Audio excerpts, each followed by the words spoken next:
At syempre, meron din tayong mga cordless grass cutter. Ayan, no? One battery po ang kasama niya, ha? May blade na rin siya.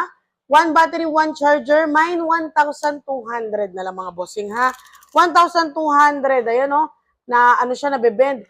Maganda to para sa mga senior citizen. Hindi ka na mabibigatan. Hindi ka mahihirapan magtabas ng damo. Lalo ngayon, no? Tag-init na. Kaya kailangan na natin magtabas ng damo. Baka may ahas na sa paligid nyo, di ba? Ayan, para hindi na po tumaas yung mga damo nyo, magtabas na kayo. Pwede ito sa kababaihan, sobrang gaang niya lang, no? Saka umahaba siya. Ayan, o, diba? Tapos nabibend siyang ganyan, no? Pwede na siyang magtabas ng mga damo, oh. 1,200 lang. Magkano magbayad ng ano? Na magpuputol ng damo, di ikaw na lang, diba? Exercise mo pa sa umaga. Ayan, sa mga gusto pong mag-order, pwede kayo mag-comment po or mag-add to cart, Shopee, checkout. Yung mga hindi sanay, pwede tayo magpaturo kila admin.